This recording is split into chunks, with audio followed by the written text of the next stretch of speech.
Down! Everyone down!" The shout ripped through the air like shrapnel. In one instant, rifles lifted, chairs crashed, metals flashed in panic. The funeral collapsed into confusion, uniforms scattering across the marble path. White gloves hit the ground like fallen feathers. And at the center of it, unmoving, calm, impossibly still, stood General Marcus Ellison, facing the barrel aimed at his chest. For a heartbeat, the scene dissolved into fragments. Boots scraped stone, a woman's cry broke and vanished, the trumpet choked mid-note. The echo rolled against the headstones, multiplying until even the silence trembled. The officer holding the gun, Sergeant Daniel Keene, was breathing through his teeth. His finger hovered just above the trigger. The weapon shook, not from weight but from belief. Ellison didn't move. His eyes found the man's and held them, calm as command itself. "Lower it," someone hissed. No response. "Keene, I said lower it." The barrel didn't waver. A second officer lunged, grabbing for Keene's arm.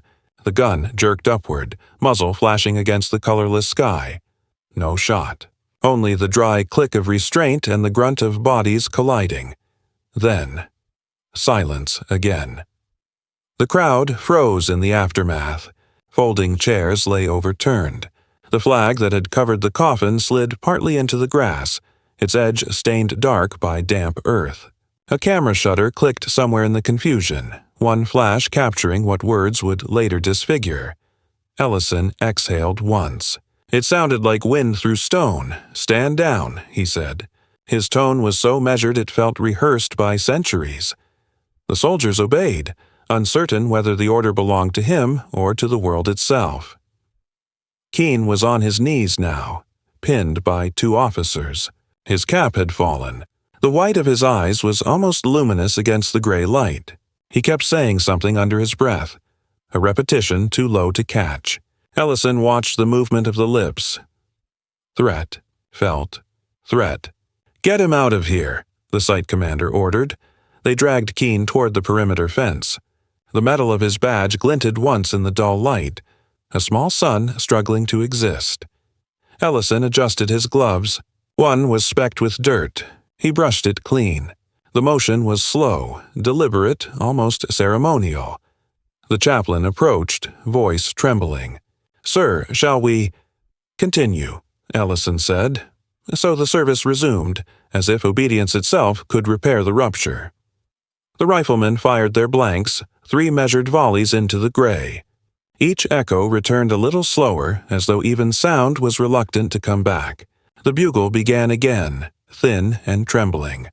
When the folded flag was finally placed in Ellison's hands, he felt its weight as accusation rather than honor. The cloth was still damp where the earth had touched it. He turned to face the crowd, officials, journalists, veterans, widows, and found a sea of faces locked in disbelief. Cameras hovered like insects. The whispering had begun already, the story expanding faster than truth could catch it. A young soldier stepped forward, face pale, eyes wild. "Sir, are you—" "I'm fine." 2 words. Flat, final, but the air around them was not fine. It carried residue, fear mixed with humiliation, the scent of gun oil and rain. Ellison walked to the edge of the grave, stood over the lowered coffin. Beneath the folds of ceremony, a friend lay waiting for the earth. The general bowed his head, not in prayer, but calculation, the geometry of what had just occurred, the angles of power and perception. He felt the weight of the stairs behind him, uniformed men trying to decide whether to feel shame or relief. He knew which choice most would make. When he finally lifted his head, Keene was gone. Only the indentation of his boots remained on the wet marble. A crow called from a distant oak. It sounded like a verdict. Ellison turned toward the car, his movements measured to the second. The cameras followed, their lenses blinking in unison. A reporter shouted a question. "General, do you believe it was racially motivated?" But the question dissolved before reaching him. He did not pause. Inside the car, the door shut with a sealed, judicial sound. The aide in the front seat waited for permission to speak. "Sir." "Drive." The engine started. The cemetery receded behind them, an ocean of ordered white stones under a sky that had never once looked down in shame. Ellison removed his gloves and placed them neatly on his lap. His hands were steady, though the echo of the shout, "Down! Everyone down!" still rattled somewhere behind his sternum. He glanced out the window as the gates of Arlington slid past. Reporters crowded there, faces pressed against the barricade. Flashbulbs burst like small explosions of disbelief. He thought of the man's eyes, the certainty in them, not fear, the look of someone who believed the gun had been righteous in his hand. A brief silence filled the car, so complete it felt like pressure. The aide finally asked very quietly, "What happens now, sir?" Ellison's gaze stayed on the road ahead. "Now," he said, "we let them decide what they saw." The city waited beyond the cemetery walls, alive with its usual noise and denial. In the rearview mirror, the flag above the gates sagged back into stillness, half-mast and exhausted. The day continued, gray and obedient. The frame that would circle the world was taken at 09:43 a.m. A moment frozen so precisely that even breath seemed an intrusion. The gun half raised, the general unmoving, the air around them heavy with disbelief. In the photograph, the cemetery looked unreal, marble glowing faintly, colors drained to bone and shadow. It was the kind of image that could never be explained, only replayed. Sergeant Daniel Keene's wrists were already bound when the first journalist reached him. His face was pale, eyes wide open, not the look of a man caught, but of one misunderstood. He didn't shout, didn't struggle, just stared through everything, his breath fogging in short, hard bursts. Two officers pulled him toward the command tent. Boots crushed wet grass. Radio static whispered orders in the background. Ellison remained where he was, an unmoving silhouette at the edge of the grave. Inside the tent, the air smelled of nylon and coffee gone cold. A portable heater hummed in the corner, fighting the damp. Paper maps of the cemetery hung on a wall, secured by red pins that looked almost like bullet wounds. "Sit him down." Keene was dropped into a folding chair, wrists still bound behind him. His uniform shirt clung to his back with sweat. He blinked once, twice, then fixed his stare on the far wall, a blank beige panel, as if it were the only thing that made sense. The precinct commander, Captain Hensley, entered without a word. His face carried that bureaucratic calm honed by decades of public service.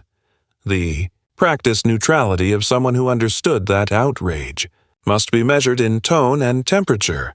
What the hell happened out there? Keene didn't answer. His lips moved soundlessly for a moment before a single word formed.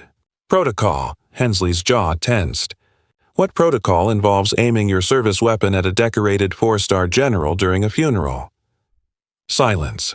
Outside, cameras clicked like insects feeding. Each flash cast a red pulse through the thin fabric of the tent, a warning light repeating at steady intervals. The officers inside tried not to look toward it. One of the men standing guard shifted uneasily. "Sir, media's already pushing it." "The clip's online. How bad?" Hensley asked. "Bad enough." The captain closed his eyes briefly as though pressing a headache back into the skull. "Contain it. For now, he's under internal custody. No statements, no leaks, no commentary." Keene lifted his head slightly. "They won't understand," he said. "Understand what?" Keene's eyes refocused, finding the captain's face as though seeing it for the first time. "I saw him move. He was saluting, Sergeant." "No, he reached." "For what?" Keene hesitated. In that pause, the heater clicked and hummed, its mechanical breath filling the space between them. "For something," he said finally. "I felt it." Hensley stared at him a moment longer, then turned away, expression locked. "Get him processed," he said. "And keep him off the record." The guards moved in. Keene didn't resist. His eyes tracked the red pulses through the tent wall, the flashes of phones, the rhythm of evidence spreading. Across the field, General Ellison stood before a cluster of military aides. His voice was low, clipped, composed. "I'll be making no statement at this time," he said. "This will be handled through official channels." One aide nodded. Another, younger, shifted nervously. "Sir, the department's already requesting briefing notes." "There," I said through official channels. The words were iron. Final. Ellison adjusted his cuffs. His hands were steady now, though the echo of the shout, "Down! Everyone down!" still lived somewhere behind the pulse. Around him, the machinery of containment began to hum. Aides with notepads, officers whispering about incident framing, jurisdiction overlap, optics management. Every phrase was a shield, every tone an apology waiting for its owner. Inside a nearby command trailer, public affairs officers assembled a statement. "The incident is under review. Preliminary reports suggest a misunderstanding. No injuries reported. The department expresses its full confidence in the ongoing process." A woman at the back of the room, a civilian analyst, read the draft aloud. "It sounds bloodless," she said. "It's supposed to. People saw a gun aimed at a general. That's why we keep it bloodless." A pause. The printer hummed. Paper rustled like restrained panic. By noon, the image was everywhere. Phones in the Capitol buzzed in synchrony, screens glowing with the same captured moment. The officers shaking hand, the general's stillness, the impossible geometry of power inverted. In the Pentagon cafeteria, a young staffer stared at the photo without blinking. "He didn't even flinch," she whispered. Her colleague, chewing mechanically, muttered, "He wouldn't. He's trained not to." At police headquarters downtown, a different conversation unfolded. "You see his eyes?" an officer said. "That's a man who thought he was doing his job." The response came flat. "That's exactly the problem." Evening pressed in like damp cloth. The command tent's lights cast a yellow haze over the equipment cases and crumpled maps. A thin rain began to fall, soft and soundless. Keene sat alone now, wrists freed but hands motionless on the table. The room smelled faintly of mud and gun oil. A half-drunk cup of coffee sat untouched before him. A recorder's red light blinked on. "Sergeant Daniel Keene," said the interrogator's voice, smooth, unhurried. "Do you understand the severity of what occurred?" Keene nodded once. "What made you believe the general was a threat?" He looked up. The light reflected in his eyes. "Instinct," he said. "Instinct or fear?" "Same thing." The interrogator leaned back, pen tapping against a clipboard. "You've served 12 years without incident. Commendations for control under pressure. What changed today?" Keene stared past him into the blank wall. "Nothing changed," he said. "It's just that this time, I didn't ignore it." The recorder clicked off. At 22:15, a senior communications officer entered the war room with a folder under her arm. The television above the table showed the image again, cropped, analyzed, dissected. Beneath it, headlines scrolled like marching orders. "Funeral fallout. Police point gun at general. The salute that froze the nation." She placed the folder down. "We can't bury it," she said quietly. The room was filled with the sound of paper turning. "No," her superior said. "We can only manage it." Outside, in the parking lot, floodlights burned through the drizzle. Their glow turned the puddles into mirrors, each reflecting the same image again and again, 1,000 frozen seconds replayed on the surface of water. In one of those reflections, a red light blinked from a phone recording the scene through a windshield. Its lens caught everything: the guarded tent, the blurred figure of a restrained man, and the silent rhythm of control rebuilding itself. The world was watching, and the system had already begun to watch itself. The press room smelled faintly of coffee and disinfectant. A sterile theater prepared for outrage. Rows of microphones stood on the long podium like black metal reeds, each tipped with the insignia of a different network. Their tiny red lights blinked in unison, ready to consume whatever words were fed to them. General Marcus Ellison entered through a side door. No entourage, no expression, only the sound of his shoes against the polished floor, crisp and deliberate. The room quieted not out of respect but out of instinct. His uniform seemed to straighten the air around him. Posture itself became a language. He did not clear his throat, did not shuffle notes. He simply looked out at the rows of cameras and faces. 100 lenses, 1,000 eyes, he began. I will be brief. The microphones leaned forward as though the machines themselves were listening. Yesterday morning, at Arlington National Cemetery, during the burial of Captain Leon Vance, a local police officer drew his weapon on me. I am not here to express anger. I am here to express discipline. A murmur ran through the crowd, a low ripple of surprise. He let it fade before continuing. This was not a mistake. It was an act of reflex. The reflex of a system that confuses power with threat and authority with color. Flashbulbs erupted, white bursts slicing through the room. The general didn't blink. I have served this nation for 32 years. I have led men into combat, across borders and oceans. I have seen fear take many forms, but I have never seen fear so institutionalized that it mistakes its own uniform for an enemy. A reporter shouted, "General, are you calling this racism?" Ellison looked toward the voice, his expression unchanged. I am calling it what it is, a pattern. The silence that followed was heavier than applause. He let the pause stretch. Let the weight of it settle like dust over the microphones. I do not want vengeance. I want recognition. Recognition that no uniform, not police blue, not army green, grants moral immunity. Recognition that control without conscience is not safety. It is cowardice in uniform. His words hung there, stark and deliberate, stripped of rhetoric. He didn't raise his voice. He didn't need to. His calmness was sharper than anger, his restraint its own form of indictment. Behind him, the flag stood motionless, colors deepened by studio light. The medals on his chest caught the glare, gleaming in precise intervals. Small suns aligned across a man who had long ago learned not to flinch before them. He took one step back from the podium. Cameras followed like predators. "That is all," he said, and then he nodded. Once, slow, decisive, before leaving the podium. That nod would become its own kind of signature, replayed endlessly in slow motion on every network by nightfall. Across town, in a concrete conference room at police headquarters, a different performance unfolded. The lighting was harsher here, fluorescent and unflattering. A long table separated the department spokesman from the sea of microphones. The room was packed but airless, the tension compressed by the institutional beige of the walls.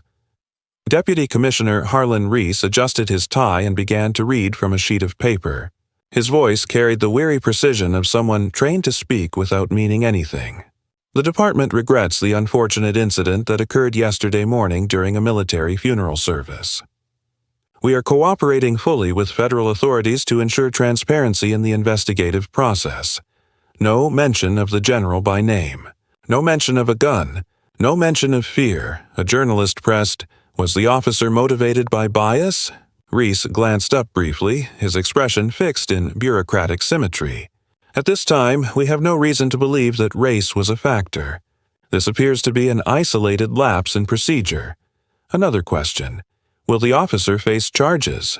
That determination will be made through the appropriate channels. The phrase echoed, sterile and hollow. Appropriate channels.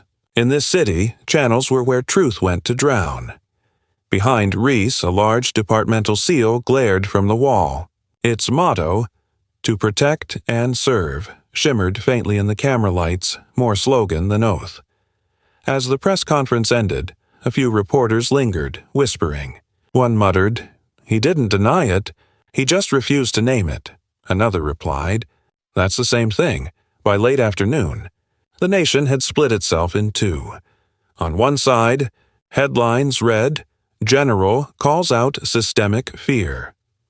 Discipline under fire. A salute that spoke for centuries. On the other, officer misjudged, not malicious. Police under attack again. Politics in uniform. Talk shows filled the air with arguments, experts, outrage on demand. Each segment a mirror angled differently, each reflection declaring itself the truth. In living rooms, people chose sides without saying so out loud. Some nodded at Ellison's words with quiet pride. Others muttered at the television. He should have stayed silent. In the general's house, the broadcast played with the sound off. The screen flickered, light reflecting off the polished wood of his dining table. He stood in the doorway, still in uniform, posture unbroken. His wife, Lena, entered behind him, carrying 2 cups of tea. She placed one beside him without speaking. They watched his own image replay, the podium, the medals, the nod.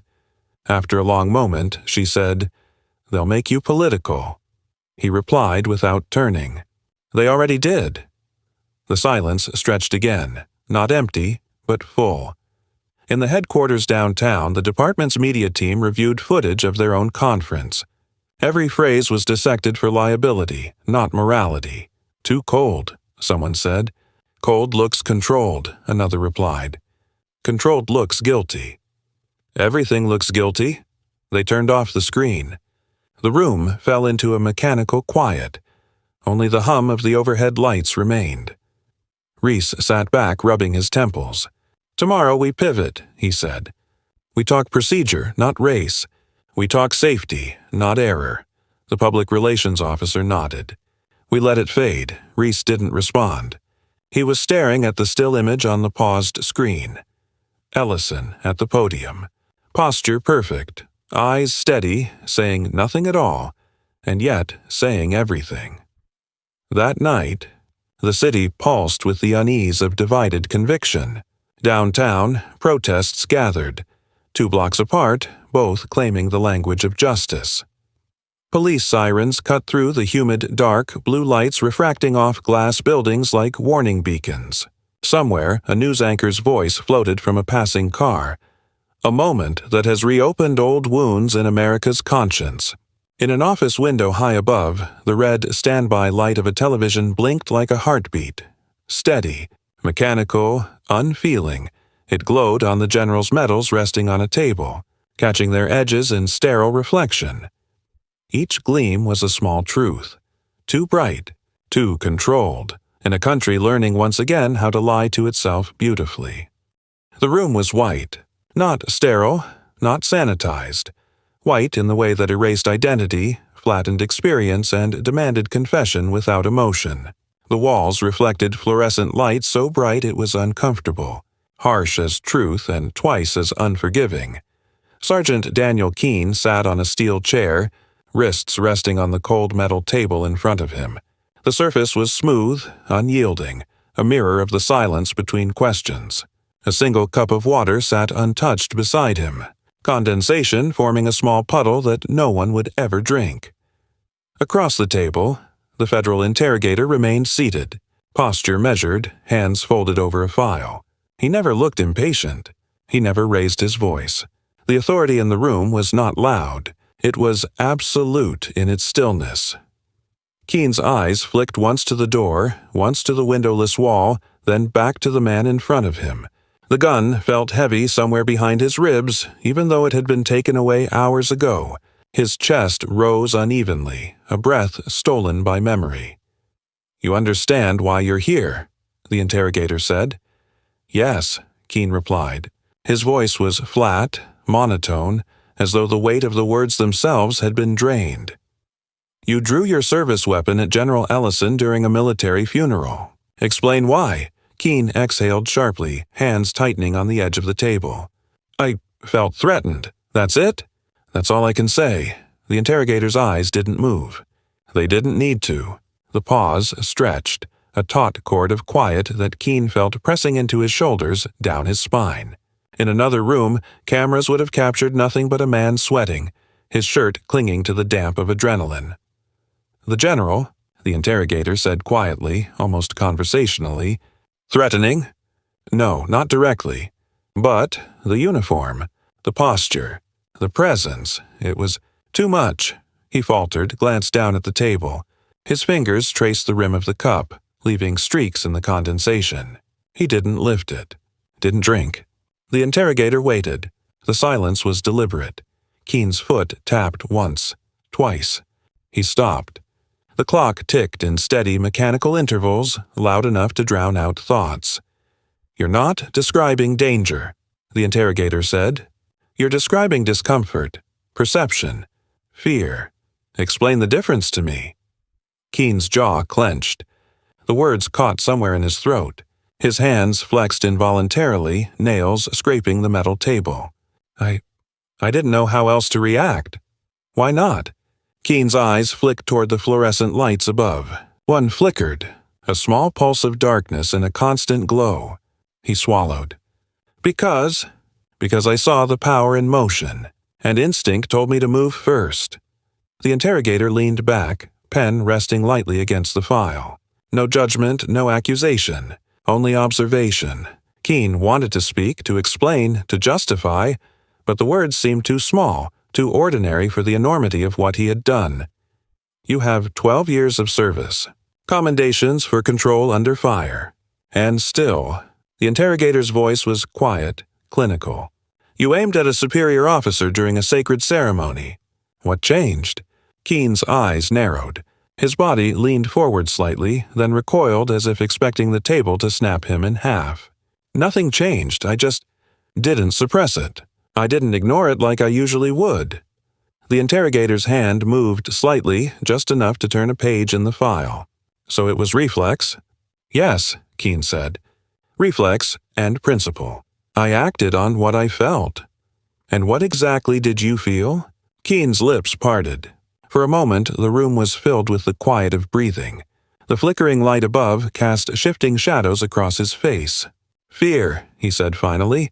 "Fear of what he represented. Fear of the system. Fear of submission." The interrogator didn't respond. He only watched, quiet as a wall. The silence pressed against Keen in waves, forcing his chest to rise higher with each inhale, each exhale. Time stretched. The wall clock ticked with methodical precision. The cup of water gathered condensation. The fluorescent lights continued their slow, rhythmic flicker, as if counting down some unseen judgment. Keen's gaze drifted to the floor, tracing the lines where linoleum tiles met. He traced them like paths to somewhere safer, somewhere invisible. There was no escape, not here. Not now. Finally, the interrogator spoke again.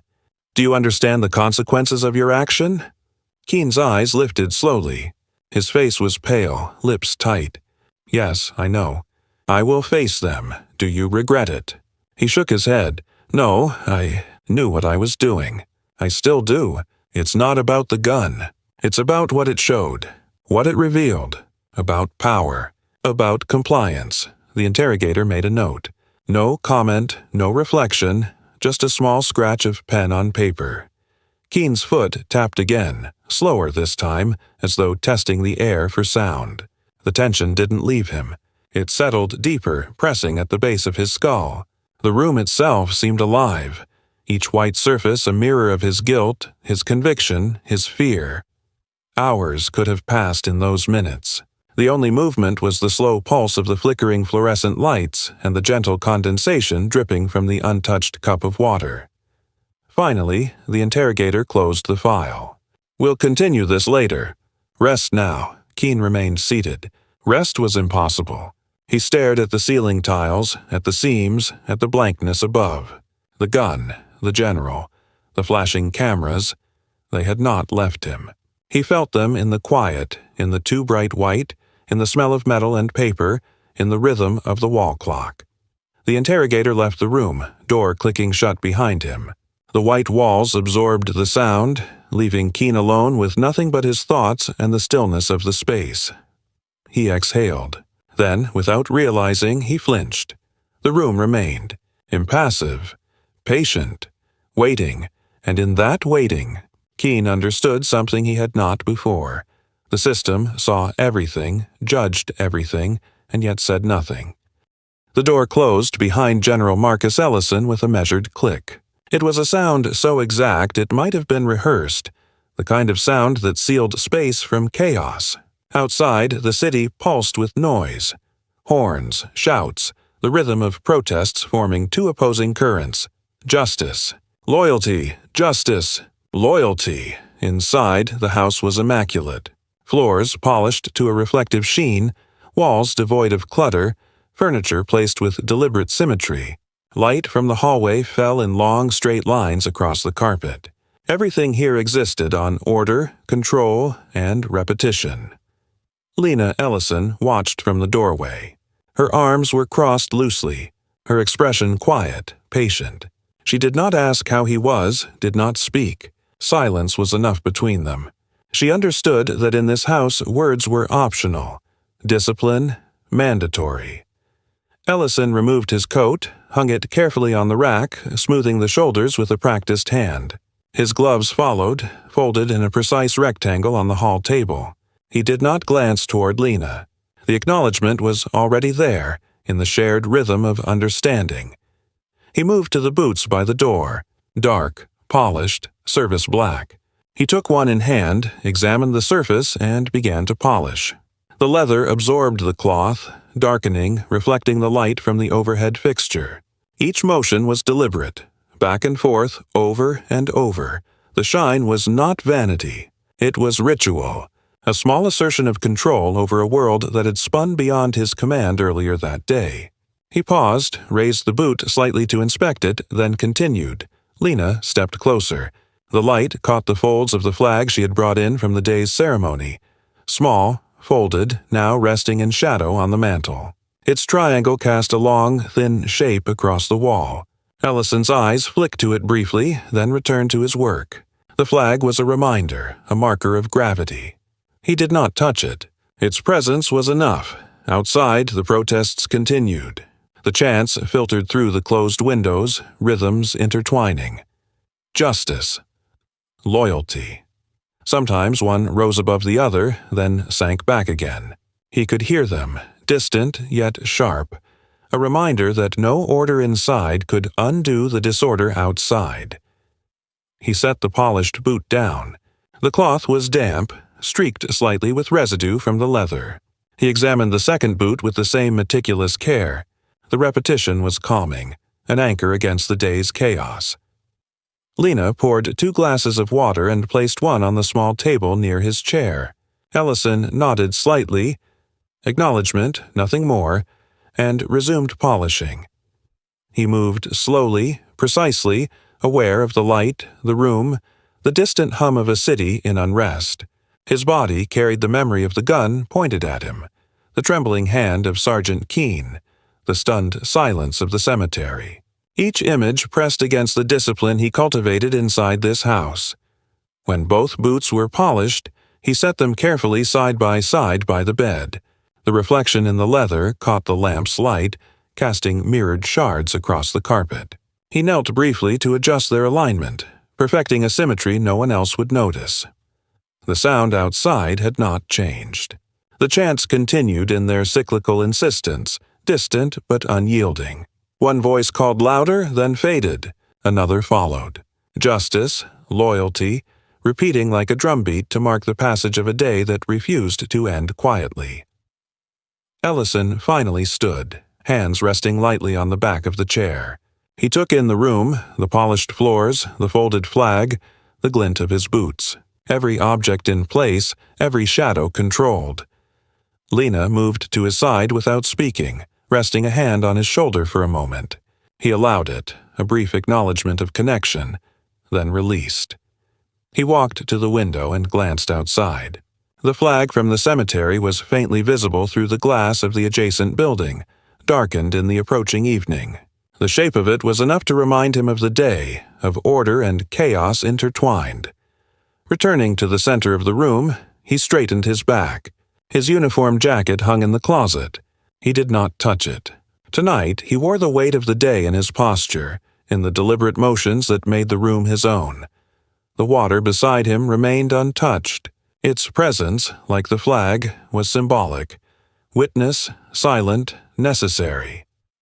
Finally, he moved to the bed and sat, hands folded neatly on his knees. Lena remained standing nearby. The room was silent except for the faint ticking of a wall clock, the distant echo of chants outside, and the soft hum of the heater. He exhaled once, quietly, a sound of exhaustion. Not fear, not rage, exhaustion. Private, deliberate, contained. A single thought lingered. Control was fragile. fleeting and yet essential. In this house, at least, order could be maintained.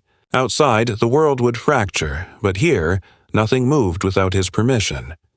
He closed his eyes for a brief moment, letting the rhythm of his breathing synchronize with the ticking clock, one breath, then the next. A small anchor against the storm that would resume in the morning.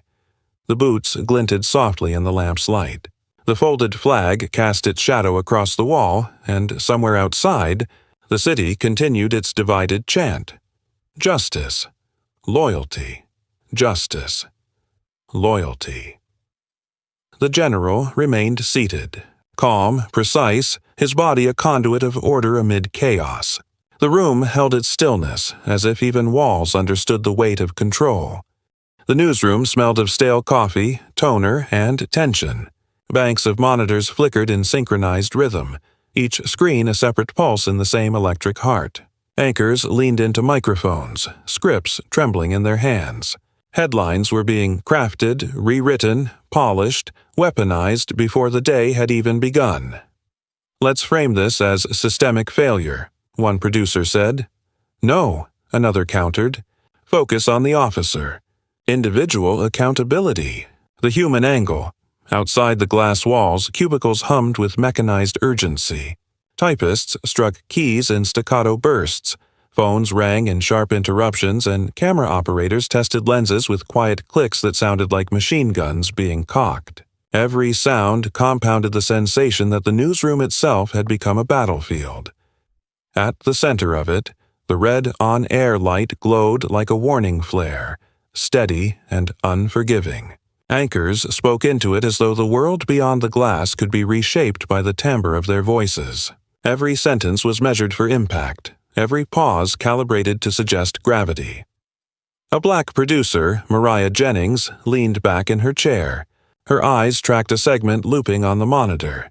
Keen's hands, pale and trembling. Ellison, calm, statuesque, the coffin draped in immaculate flag folds. The words scripted for broadcast were sharper than the images themselves.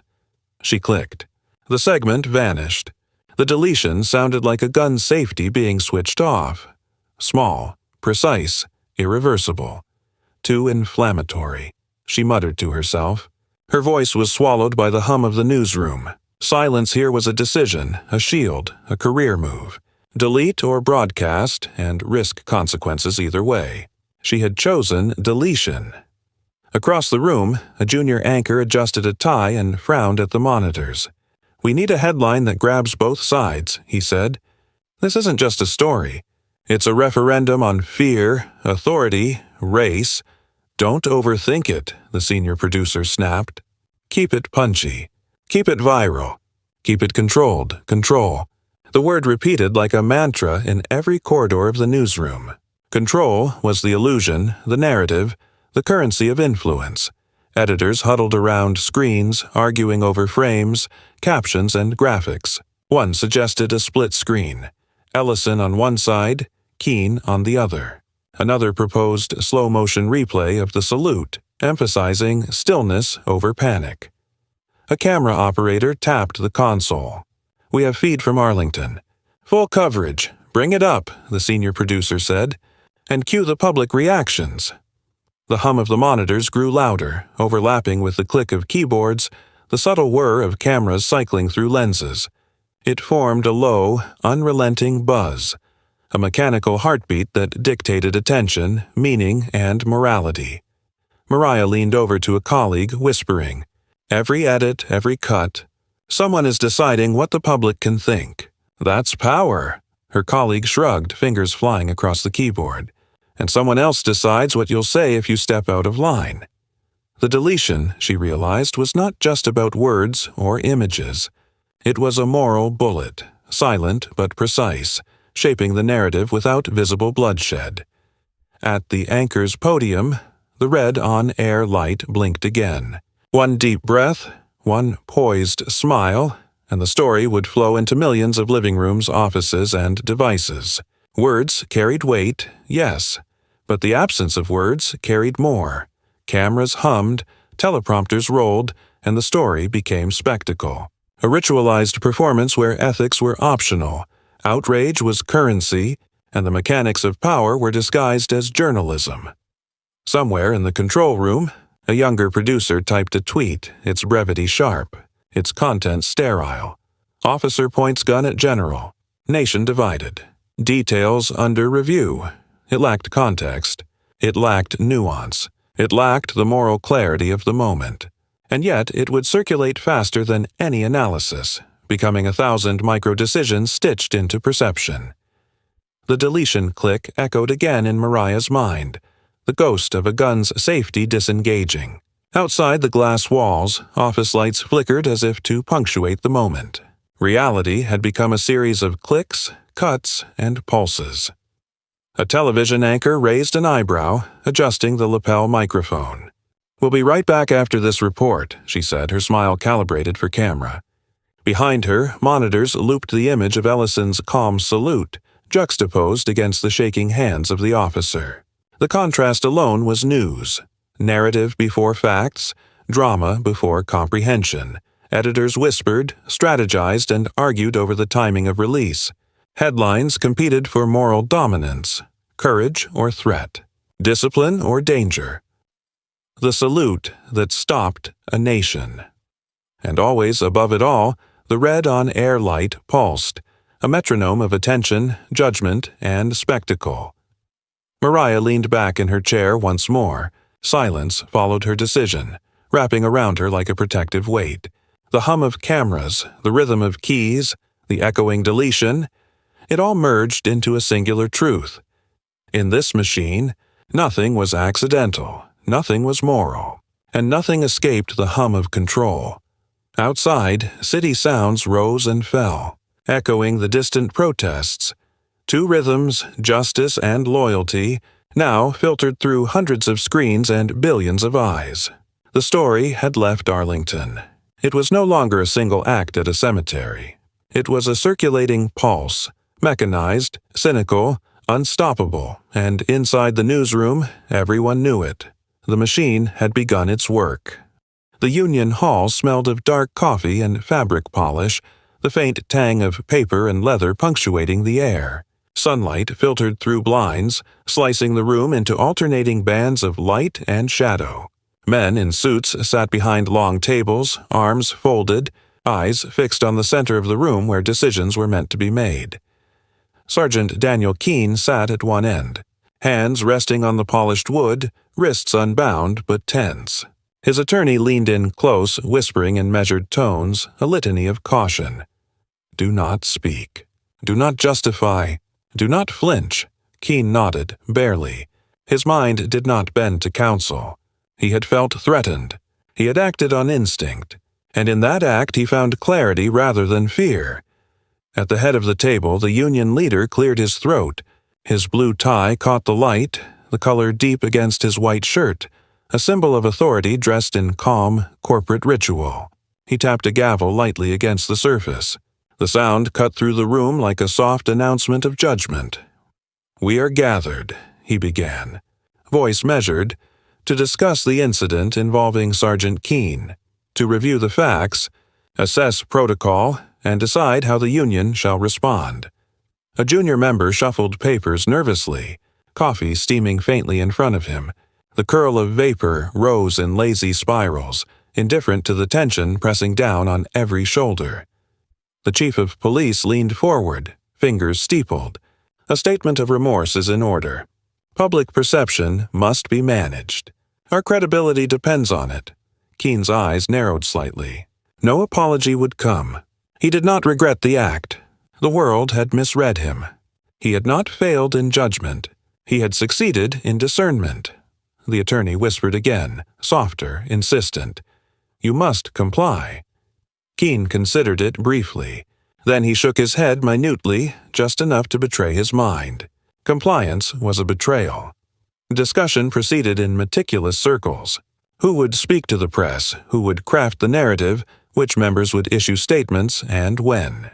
Every word weighed, every gesture catalogued. Yet in all of this choreography, Keene remained still, a statue in the center of a storm of bureaucracy. The gavel struck again, firmer this time. Silence pressed against the walls. The union leader's gaze flicked to Keene. "Do you understand your position?" he asked, voice steady, authoritative. "Yes," Keene said, "and yet you refuse to speak." Keene's jaw tightened. "I have nothing to add to what is already obvious." Obvious, to him, was the alignment of truth and action, the officer's duty, the threat perceived, the moral clarity of refusal to submit blindly. Around the room, eyes shifted uncomfortably. Some nodded with approval, others with unease. In this act of refusal, Keene had become a symbol. Martyr to some, monster to others, a living emblem of tension between law, perception, and principle. Coffee cups steamed, curling upward in slow, deliberate spirals. The tiny, impermanent shapes contrasted sharply with the immovable weight of judgment settling across the room. The attorney leaned back, exhaling softly. "You are aware," he said, "that every act, every word will be interpreted. Silence itself is not neutral. It can be weaponized against you." Keene's hands flexed on the table. "Then let them weaponize it. I am not in the business of placating fear." The union leader drummed fingers against the table, a muted rhythm. "This will not be forgotten. You will be defined by this day, by this moment, by your refusal to apologize." Keene's eyes did not waver. "Then let history decide. I did not act for glory, for politics, or for safety. I acted because it was necessary." A subordinate cleared his throat. "Necessary. Or reckless?" "Necessary," Keene repeated, voice firmer, a quiet authority that filled the room without arrogance. The Union Hall seemed to pause, the weight of his certainty stretching across the long tables. The chief shifted uncomfortably, finally conceding a measured silence. The gavel struck one final time. Steam curled from the coffee unnoticed. Papers rustled faintly, signaling movement without meaning. Keene leaned back slightly, hands still on the table. He understood what he had become. A focal point of fear and pride, certainty and chaos, an emblem stretched taut between two visions of morality. The hall emptied slowly, each member retreating to office, phone, or vehicle. The room retained the faint warmth of coffee and human presence. The gavel rested where it had struck. The blue tie faded slightly in the afternoon sun. Keene remained seated for a moment longer, breathing shallowly, eyes fixed on the polished surface before him. The silence pressed around him, thick and impenetrable, yet he welcomed it.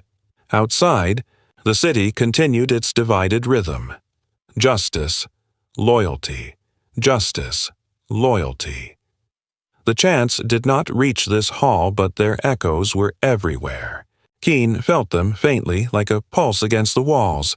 He rose finally, hands resting briefly on the polished table. The Union Hall had concluded its deliberations, but the story would not end here. It would follow him, shadow him, transform him into both caution and inspiration. Long after the coffee cooled, as he walked toward the door, the sunlight caught the edge of the blue tie again, sharp and precise, a reminder of authority observing, approving, or condemning. Keene did not glance back. He stepped into the corridor, quiet as a storm waiting to break.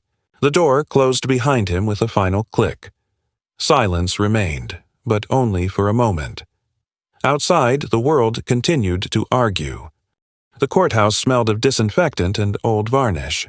Walls reflected the harsh overhead lights, white and unyielding, as though every surface demanded obedience.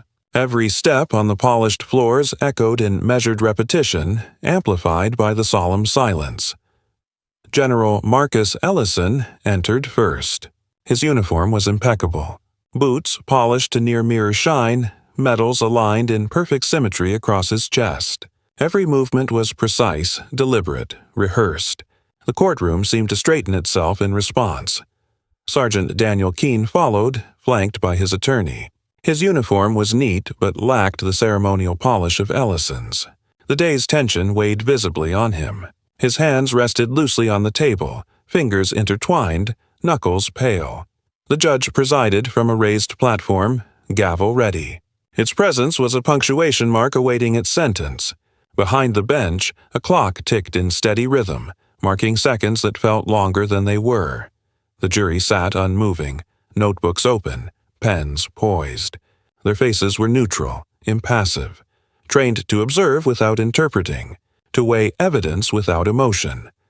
The court clerk read the charges aloud: unlawful use of a firearm, endangerment of a superior officer, reckless conduct during a federal ceremony.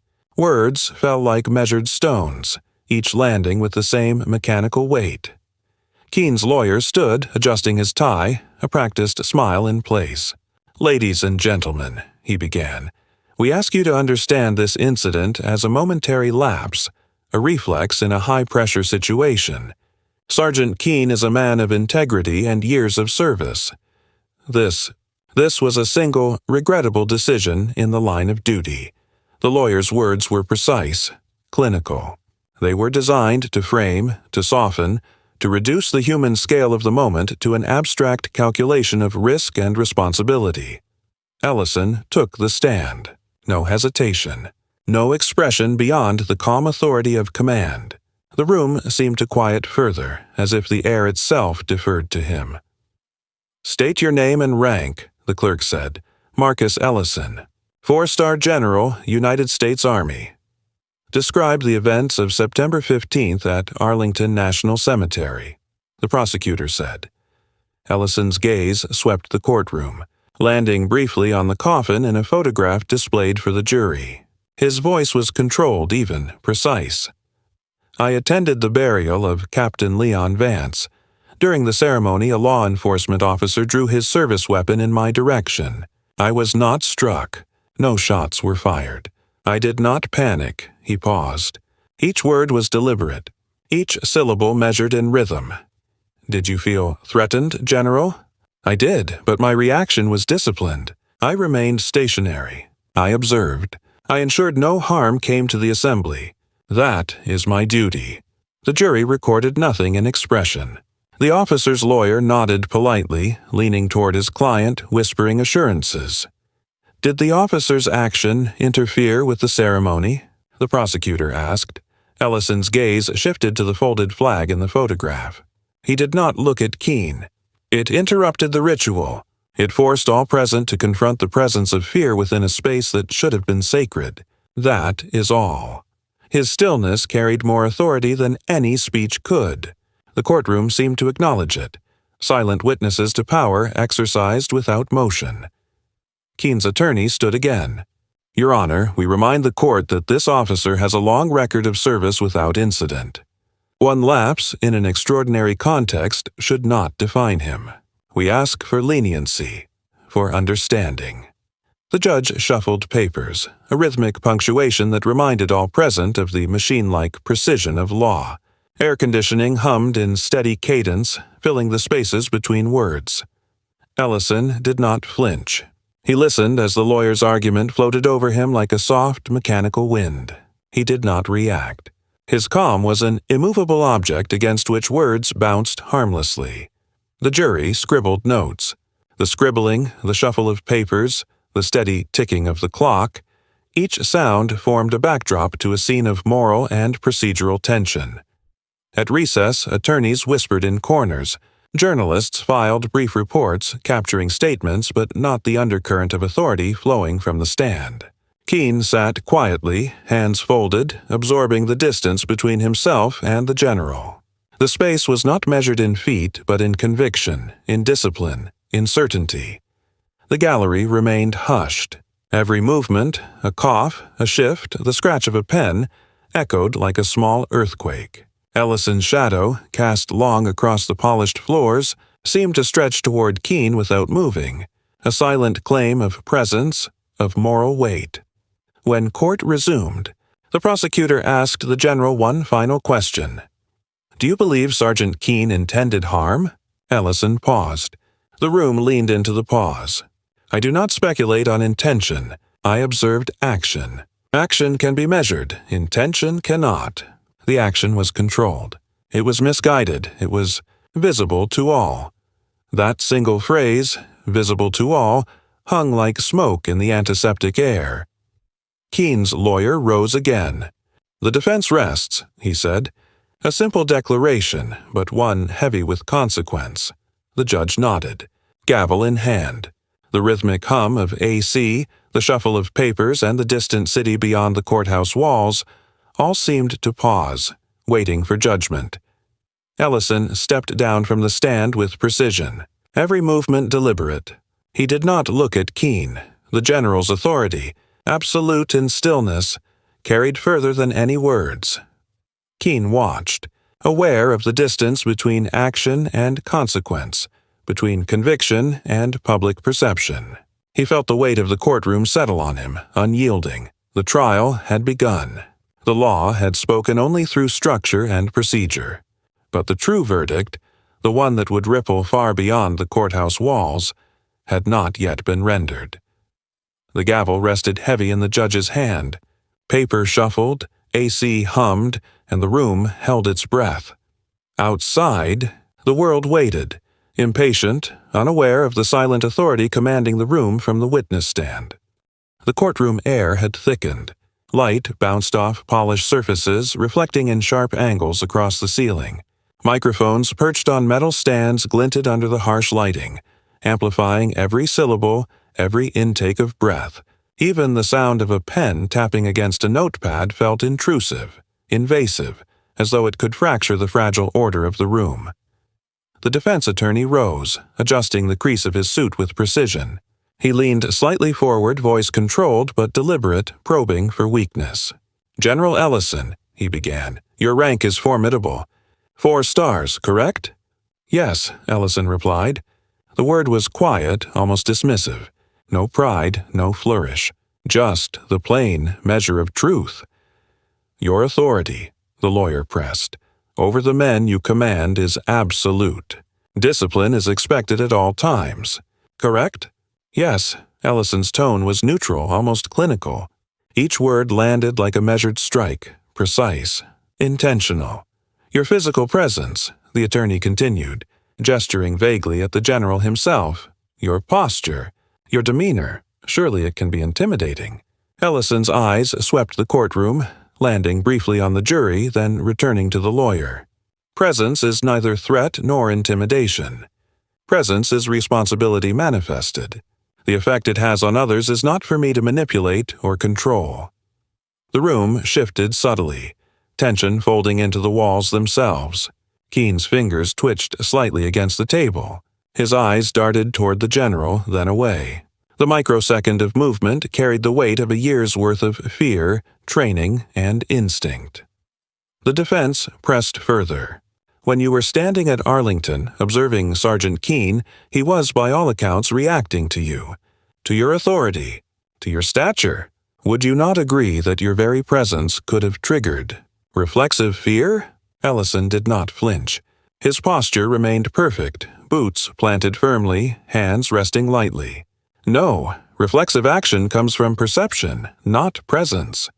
Perception is personal. Authority commands attention, not reaction. He acted. He is responsible for his action." A pen tapped lightly in the corner of the room. The sound punctuated each pause, each careful exchange, drawing out the air between statements until it felt almost viscous. Keene shifted in his seat. The subtle tension coiled in his body, a reminder that he too was being measured. Every twitch, every intake of breath, every restless hand was catalogued, by jury, by attorney, by the invisible lens of judgment hovering over the courtroom. "General," the lawyer continued, softer now, surgical, "did you sense any intent to harm?" Ellison's eyes remained steady. "I observed an action. I did not speculate on intent. Speculation is irrelevant to the discipline of command." The word discipline hung in the air, sharp and final. The jury scribbled notes mechanically, but even their neutral faces could not hide the subtle acknowledgement of gravity in each measured syllable. The defense attempted a final maneuver. "So, by your own admission, Sergeant Keene perceived a threat. That perception, was it unreasonable?" Ellison's voice remained low, controlled. "Perception is never unreasonable. Action, however, must be measured against responsibility. That is where judgment resides." Keene's hand twitched again. A flash of moisture gathered on his knuckles. He forced himself still, the small tremor invisible to most but felt keenly by the room. The microphone captured every subtle movement. The tap of the pen continued in soft staccato, rhythmic as a heartbeat. The general's gaze settled briefly on the jury. Not for intimidation, not for persuasion, only observation. Each word, each pause, each motion sharpened the courtroom's tension like a scalpel. The defense faltered, sensing the futility of words against presence. Ellison's quiet authority, his stillness, communicated more than argument ever could. It was a silent verdict that had already begun to weigh on every observer. Finally, the attorney closed his notebook, leaning back in his chair. "No further questions, Your Honor," the gavel tapped. A small, final punctuation. Air conditioning hummed in steady cadence, the walls echoing with unspoken judgments. Keene exhaled quietly, aware of the distance between his own action and the general's silent authority. It was not in words, he realized. The truth of that morning, the moral calculus of instinct and responsibility, lived in posture, in presence, in stillness. The courtroom seemed to pulse with it. Every step, every glance, every pause magnified by the antiseptic light. Ellison returned to his seat, back straight, hands folded, unshaken. The jury watched, unmoved in expression but undeniably affected. Words had been measured. Actions had been weighed. Silence carried authority. Outside, the city continued its rhythm. Two currents, justice and loyalty, arguing through air and glass. Inside, the courtroom held a different rhythm. Surgical, cutting, precise. The trial had advanced a step, but no conclusion had been reached. Each participant left the exchange marked, aware that the subtle truths of authority, fear, and perception had been laid bare, beyond argument, beyond rhetoric, beyond simple judgment, and in that stillness, Keene understood the outcome would not rest on the law alone. It rested on recognition, of presence, of discipline, and the weight of action measured against intent. The gavel tapped again, soft, final, and the cross-examination concluded. The city breathed in chaos. Streets, once orderly arteries of routine, now pulsed with human conviction. Two currents flowed in opposite directions, one carrying chants of justice, the other waving loyalty like a banner. Their rhythms collided at intersections, a syncopated clash of morality and identity. Rain fell in cold sheets, soaking flags held high. The colors bled into the concrete, the fabric heavy with water and intent. Burned posters littered sidewalks, curling in the damp, their messages partially erased but their anger intact. Every step splashed through puddles, every shout absorbed and reflected by the steel and glass of buildings that had seen better, quieter days. Commentators fed the fire with every broadcast. Words raced faster than feet, faster than protesters could move. Opinions collided in real time, fragmenting the nation into countless micro-battles fought in living rooms, offices, and online forums. LED news banners flashed relentlessly. Breaking: Army General confronts police threat. Nation divided. Inside homes, Americans leaned closer to their screens. The television light painted faces with cold clarity. Some nodded, mouths tight, absorbing the moral framing of the day. Others scowled, turning away only to glance back, compelled by the magnetism of spectacle. Coffee cups steamed faintly, their rising vapor curling like smoke, signaling decisions made quietly in kitchens and living rooms. The rain hammered on rooftops, a muted percussion to accompany human voices. Slogans were painted hastily onto walls. Justice now, respect the uniform. Power corrupts. Each stroke was a declaration, a claim to moral certainty, an insistence that the world bend to one perception of right. In the heart of downtown, a statue of a Civil War general bore the marks of dissent. Red, spray-painted letters across marble, defacement as a modern punctuation of frustration. Police lines formed, shields glinting wet in the rain, voices ordering dispersal with mechanical insistence. Every command, every shout, every muffled response carried the tension of systems struggling to maintain order while absorbing accusation. The streams of protesters moved with deliberate purpose, their chants overlapping, creating a living counterpoint of conviction and resistance. Justice. Loyalty. Justice. Loyalty. A city caught in rhythm, each pulse an assertion, each step a claim. In high-rise apartments, viewers watched the projections of reality, curated and sharpened by networks, their frames chosen, cropped, enhanced. Every broadcast was a weapon, a story reframed to fit perception. The nation became both witness and actor, morality filtered through pixels, arguments measured in decibels. Flags were soaked through, fabric heavy with rain and resolve. People stood beneath them, hands gripping poles, fists raised, backs hunched against wind and water. The symbolism was electric. Identity declared, allegiance assumed. And beneath every protester, the city streets held the silent memory of order disrupted, of daily life suspended beneath the weight of action and reaction. Burned posters littered gutters, ash and paper mingling with rainwater, a visual echo of anger consumed and reshaped. Each fragment whispered of a previous intention, of a moral claim now partially destroyed, partially preserved, much like the national conscience itself. On digital platforms, hashtags multiplied, splitting citizens into tribes. Every comment, every repost, every like or share became an argument, a vote, a moral footprint on a landscape too vast to measure. Americans argued in solitude, in shared spaces, in the glow of machines that reflected faces both resolute and uncertain. In the distance, police sirens sounded not as response but as punctuation, markers in the narrative of chaos. Their wail cut across the clamor, mechanical and unemotional, a reminder of systems observing, cataloging, containing. Some protesters carried umbrellas. Others moved bareheaded, defiant against the elements. Their eyes were fixed on distant goals, their mouths set in lines of determination. Their gestures were symbols. Fists raised, flags waved, feet stamping water-soaked asphalt in ritualized insistence. Everywhere, the rain reflected human intent, shimmering on metal, concrete, and asphalt. The city became a mirror of itself, divided, reflective, impossibly aware of its own fracture. Inside homes, televisions continued to flash. LED banners cycling headlines. Divided nation reacts. General Ellison remains calm. Officer keen under scrutiny. The repetition of words carved understanding into minds, subtle yet inescapable, shaping perspective as surely as the rain-shaped streets.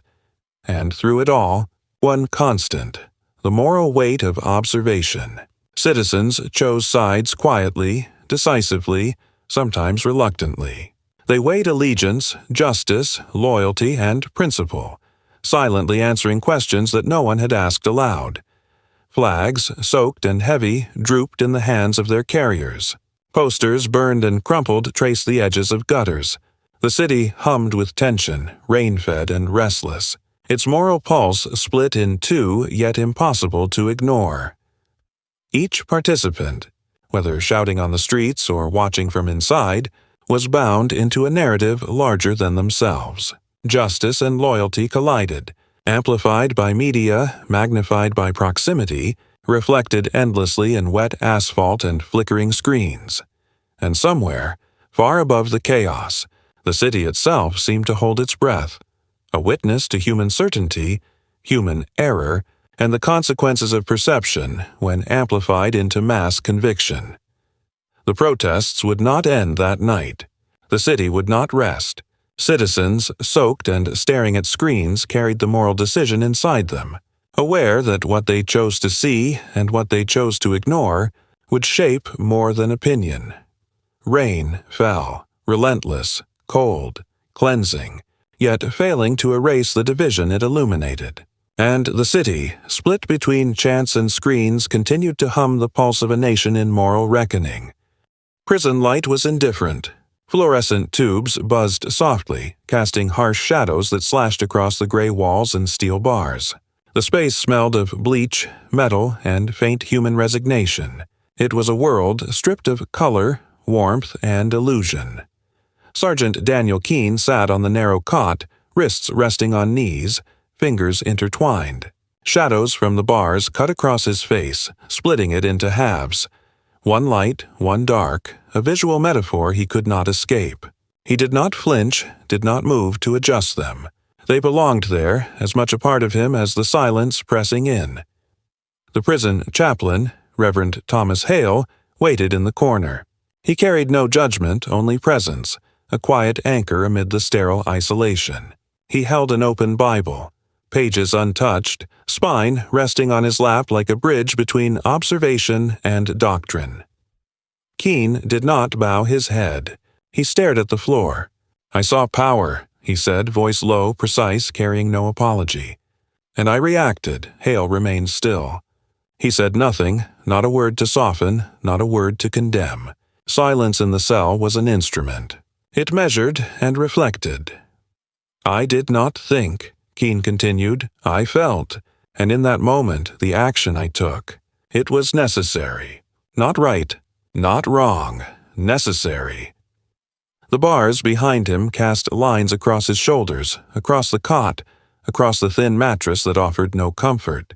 He traced them with his gaze as if reading some hidden code written in steel and shadow. "Some call it madness," he said, voice steady, "or cowardice, or criminality. I call it clarity. Everything else, the fear, the protocol, the optics, it faded the second the gun was raised." Hale's eyes remained on him, absorbing without reaction. The Bible lay open between them, its words unread, irrelevant. Confession was not in Scripture here. It was in the air, in the cadence of truth spoken aloud. Keene leaned forward slightly, elbows on knees. "I've spent 12 years following rules, obeying authority, submitting to systems. But I saw what authority could do in its purest form, and I responded." A distant clatter echoed from the corridor, keys jangling, doors slamming, guards moving in their ritualized rhythm. The sound punctuated the stillness, reminding him of the boundaries, the invisible cages surrounding every life here. "Do you regret it?" Hale asked quietly, finally, his voice almost swallowed by the room. Keene shook his head slowly. "No, I do not regret clarity. I do not regret seeing what others refuse to see. I regret only that I acted alone, that the moment was mine entirely and the consequences will be mine alone as well." The chaplain's silence was deliberate, patient, and in its own way absolving. Keene recognized that confession here did not require absolution. It required acknowledgement. "I've been told that what I did was dangerous," Keene continued, "irresponsible, reprehensible, but it revealed something. Something true. Power, submission, fear, the way people bend without thinking, without acting, without noticing." The shadow of the bars crept across his hands, splitting each finger into light and dark. He watched them, tracing the contours, recognizing in each line the unbroken symmetry of consequence. Hale shifted slightly, but remained silent. The absence of response was a mirror.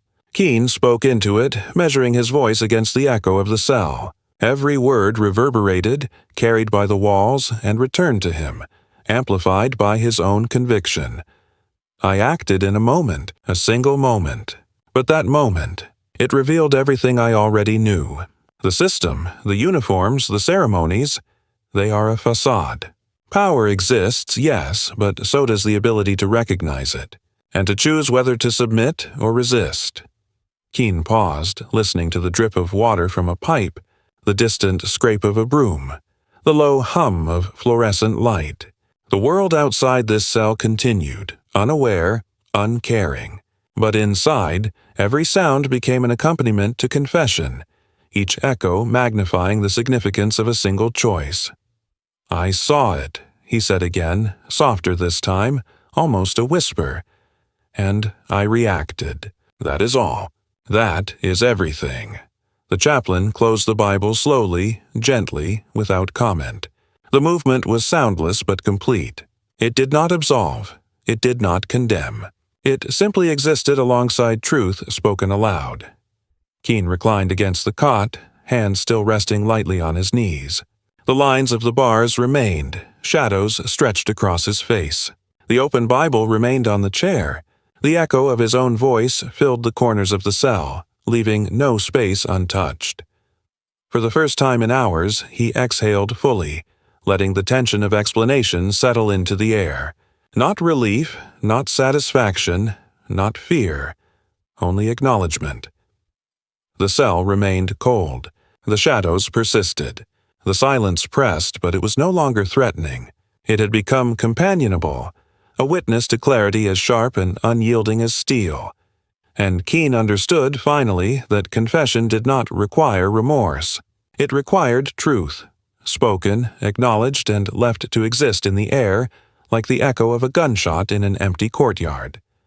The chaplain stood, adjusted his coat, and moved toward the door. Keene did not rise. The moment required no farewell.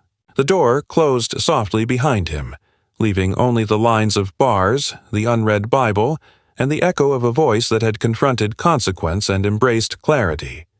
The courtroom was silent before the words were spoken. Light reflected off polished wood, metal fixtures, and glass surfaces, casting sharp clinical lines across faces, uniforms, and the walls themselves. The air was heavy, still, almost measured, as if the room itself anticipated the judgment to come. The judge cleared his throat.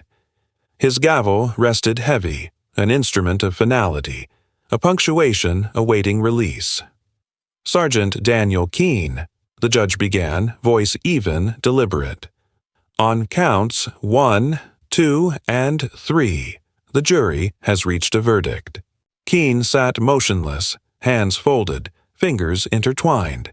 His eyes did not dart, did not flinch. The air pressed against him, thick with consequence.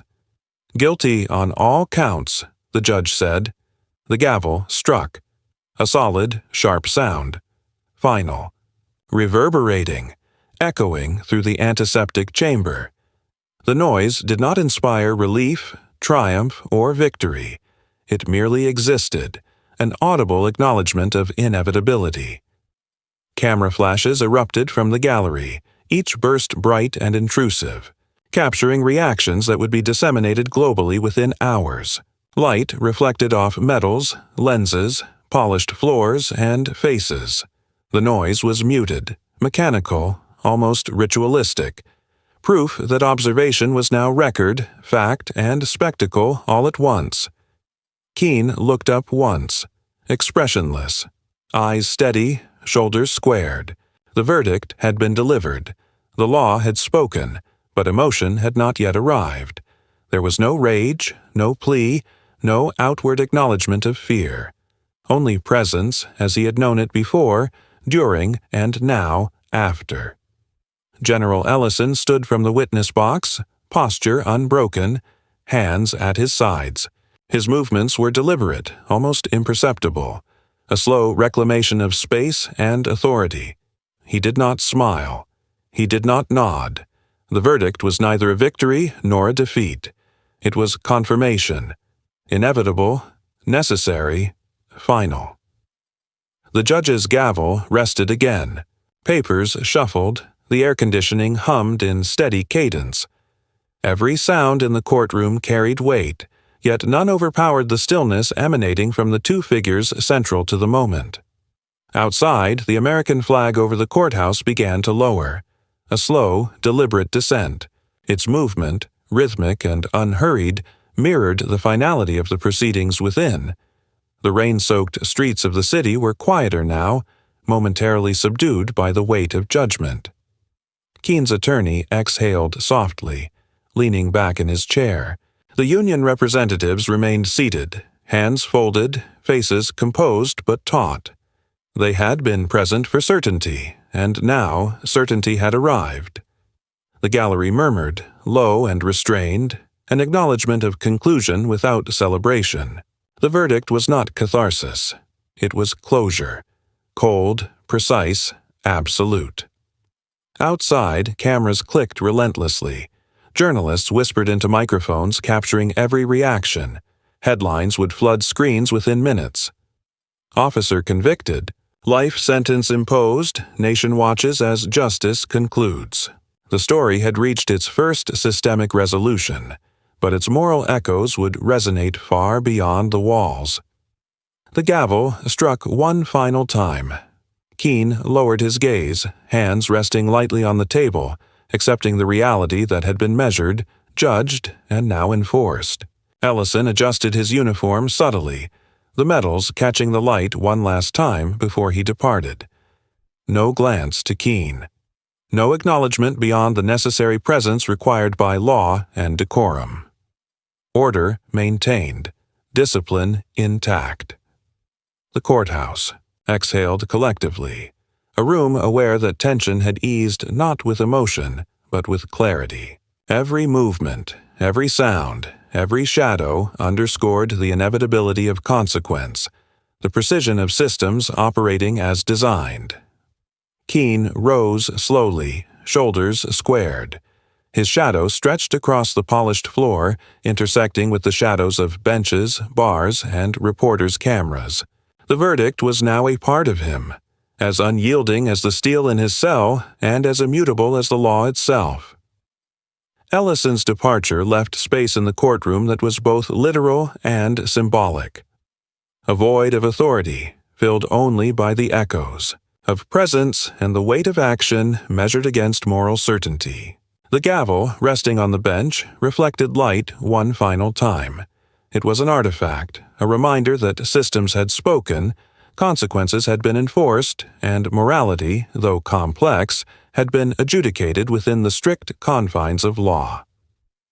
Outside, the lowered flag fluttered slightly in the wind.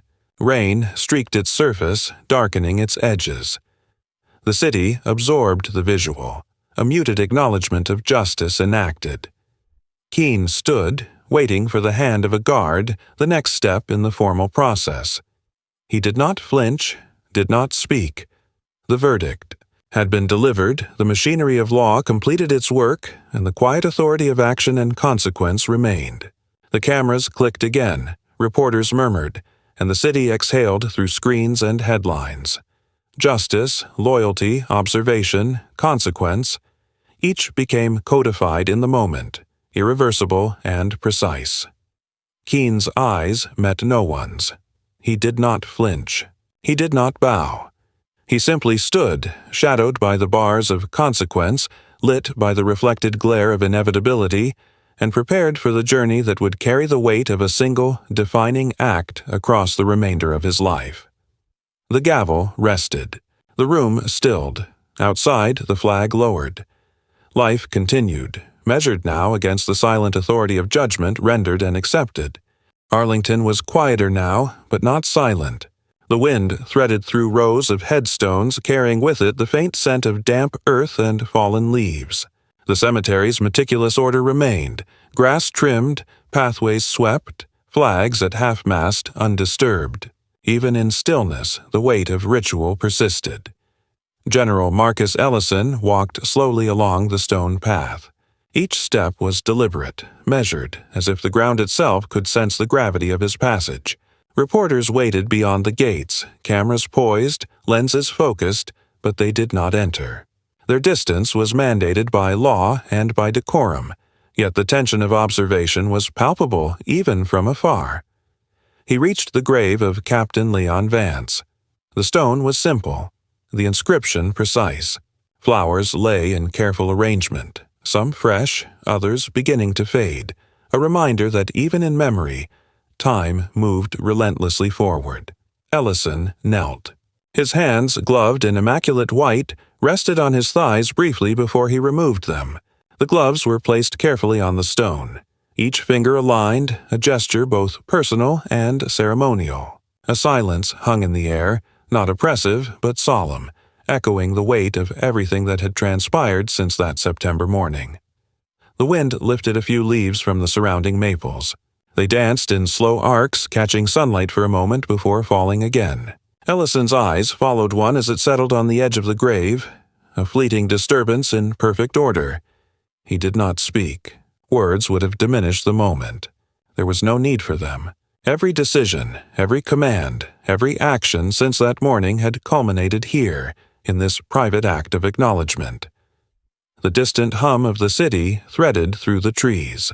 Cars, construction, voices, life moving in patterns unrelated to this space of ritual. The contrast was stark. The unyielding machinery of civilization against the still, deliberate presence of human grief and memory. Ellison's fingers lingered on the stone near the gloves. He felt the cool marble, the weight of memory pressing into him, and yet he remained calm. Stoic, disciplined. His grief was quiet, a private acknowledgement of loss, unsullied by public spectacle. The system, he realized, had momentarily corrected itself. One act of courage, one moment of measured authority, had met consequence and accountability. Order had been restored. Justice, at least in process, had been observed. And yet the machinery of governance, of hierarchy, of societal expectation, all of it, remained intact. The world outside the cemetery would continue as before. Policies, procedures, rituals, uniforms, all unchanged, awaiting the next act, the next fracture. Ellison rose slowly, gloves in hand. He did not fold them again, did not put them in his pocket. They remained on the stone, a silent offering, a marker of both personal and systemic acknowledgement. He stood for a moment longer, scanning the rows of headstones. Each one represented a story, a life, a convergence of choice, action, and consequence. Each was a reminder that the machinery of society depended on order, on discipline, on adherence to principle. The wind carried another leaf, this one landing on the gloves. Ellison allowed it to remain, a small imperfection, unnoticed by anyone but him, a reminder that even in the most disciplined systems, human presence leaves its mark. He turned, walking back along the stone path. Every step was measured, deliberate, as if imprinting moral weight on the ground itself. Reporters remained at the gates watching, but this was not a performance. This was mourning, private and absolute, beyond optics and headlines. The city beyond the cemetery walls continued its pulse, indifferent yet persistent. The echo of systems in motion, of lives intersecting with consequence and observation, remained a constant hum. Ellison paused at the gate, looking back once at the grave. The gloves remained, the leaves settled, the stone unbroken. His presence had visited memory and duty alike, acknowledging loss, discipline, and the invisible threads that connected individual action to societal consequence. He left the cemetery with the same quiet authority he had displayed since the morning of disruption. No triumph, no satisfaction, only the acknowledgement of what had been done and what must continue. The system remained intact. The world continued, and the wind carried the faint scent of earth and fallen leaves, threading through the order of the cemetery and the conscience of those who had borne witness. Weeks had passed. The headlines that once screamed in bold type and flashing banners had dimmed. Television screens cycled through newer outrages, newer spectacles, leaving the story of Sergeant Keene's act to linger only in archives and memory. Inside the precinct, the air was quieter, though not calm. Desks sat neat, papers stacked and shifted with mechanical precision. Computers glowed softly, their monitors casting pale light across empty chairs. A vending machine hummed in the corner, a monotone witness to the slow rhythm of routine. Officers moved with the measured precision of habit. Whispered conversations were fewer, cautious as if the memory of the chaos had instilled a collective restraint. Yet the culture that had allowed fear, impulse, and reflex to flourish remained, self-replicating in small, nearly invisible ways. It persisted in protocol memoranda, in the way shifts were assigned, in the unspoken hierarchy of observation and compliance. An ID badge lay abandoned on a desk, its plastic edges scuffed, its metal clip slightly bent. It reflected the fluorescent light, catching the eye for a fleeting moment before being absorbed again into the sterile rhythm of the room. Whoever had left it there had moved on, but the object remained, a quiet reminder of presence and authority, absence and accountability. In the hallways, a flickering light above a doorway blinked with erratic persistence. The rhythm was not alarming, merely insistent, an almost subconscious heartbeat in the otherwise subdued space. Shadows shifted subtly across walls, tracing movement that no longer carried urgency, only permanence. Coffee cups, untouched for hours, held faint rings on polished surfaces, testament to interrupted routines and the silent passing of time. Each desk, each drawer, each personal artifact bore a trace of human occupancy and institutional inertia. Systems endured. They adapted. They persisted. Conversations in the break room were sparse, careful. Officers spoke in clipped sentences about reports, patrols, and mundane occurrences. The unspoken undercurrent was awareness, a quiet acknowledgement of the fracture that had occurred, and the lessons the hierarchy demanded be internalized without declaration. Files were moved, notes taken, phones answered. The mechanical hum of administration was omnipresent. Every click, every shuffle, every press of a key reinforced the invisible lattice of control and expectation. The precinct functioned not because individuals desired perfection, but because the institution enforced its own continuity. From an open window, the city moved below, traffic slow and methodical, pedestrians indifferent to the institutional microcosm above them. Life continued externally, separate yet intertwined with the rhythms of the precinct. Keene's name was seldom mentioned. When it was, it passed quickly, sanitized in reports and procedural references. The officers had absorbed the lesson. Compliance and caution could coexist with memory. Silence became the strategy of survival. The ID badge, the flickering light, the hum of the vending machine. Each symbolized the persistence of order, the quiet self-replication of systems that outlasted the drama of individual action. The precinct would endure, reshaped but fundamentally unchanged, absorbing the memory of disruption without acknowledging its cost aloud. In the quiet, in the absence of spectacle, the institution maintained itself.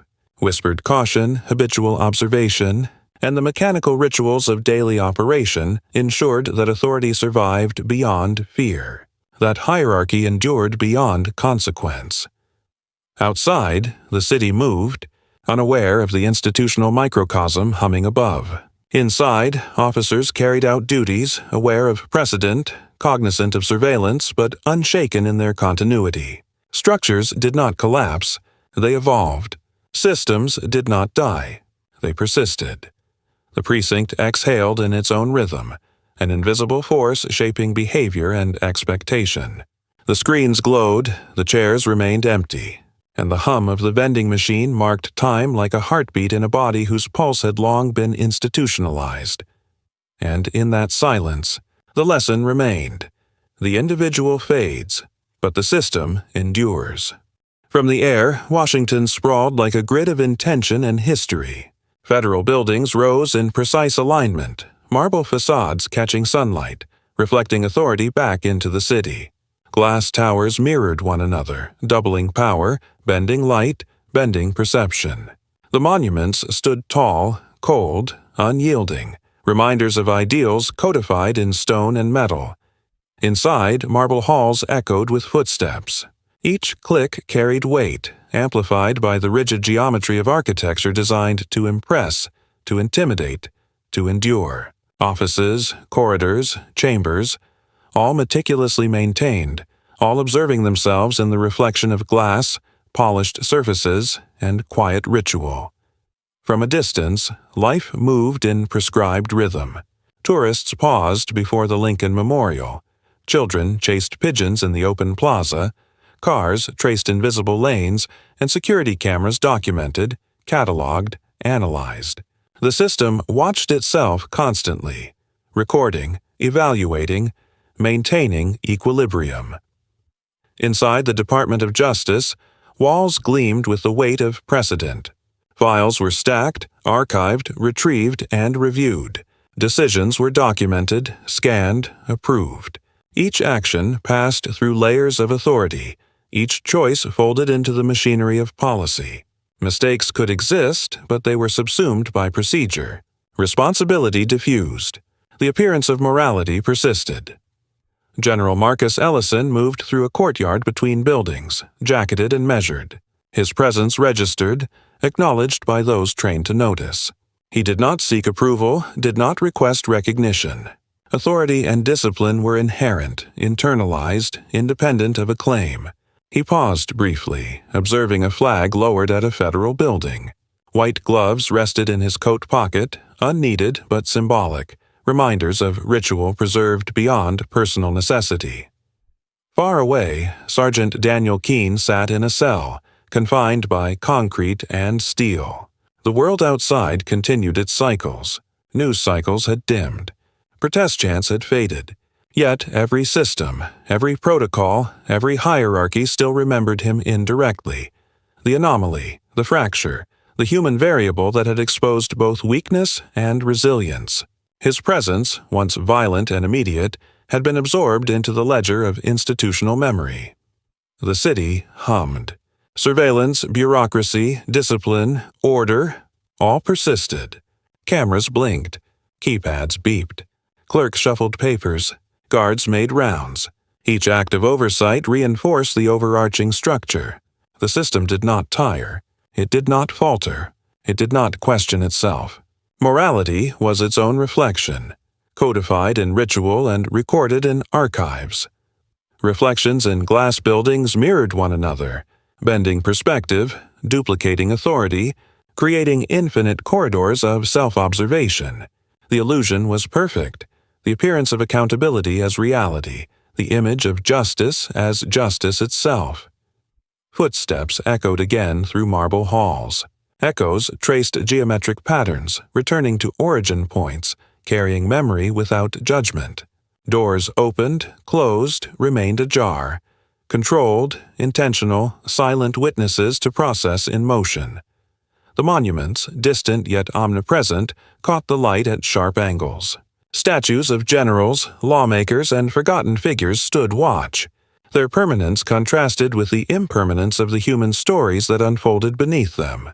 History, too, was an observer, recording the deviations and the conformants, but offering no comfort, no clarity. Windows reflected the city, the sky, the movements of those below. Glass captured human detail and systemic order simultaneously, a mirror of the tension between individual action and collective consequence.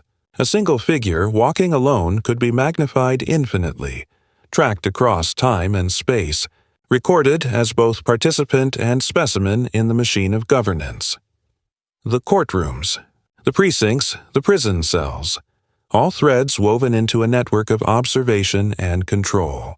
Authority and consequence existed in recursive loops, self-reinforcing, unyielding, detached. Morality was not debated. It was assumed, declared, recorded. And yet, beneath every polished surface, behind every mirrored wall, within every echoing hall, an unease lingered. The system watched itself, adjudicated itself, confirmed its own morality.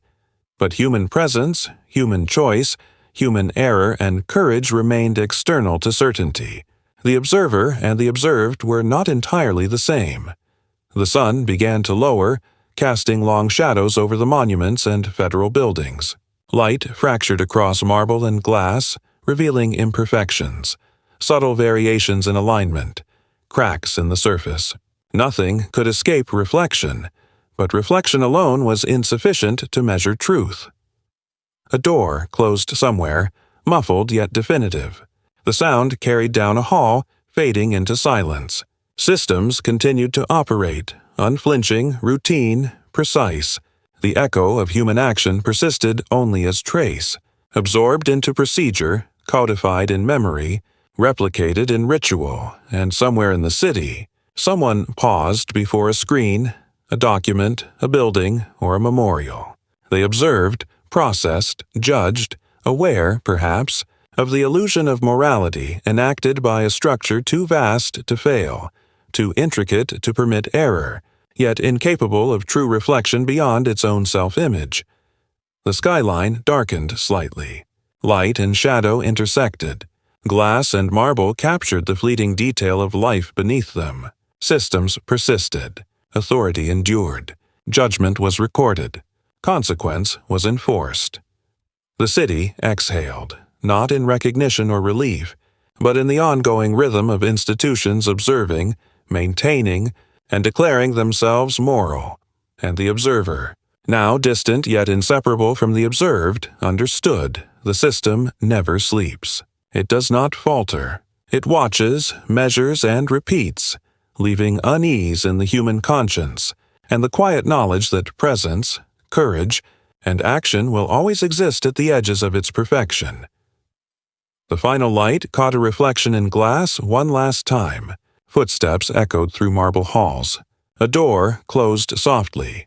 The system continued, and so did the world.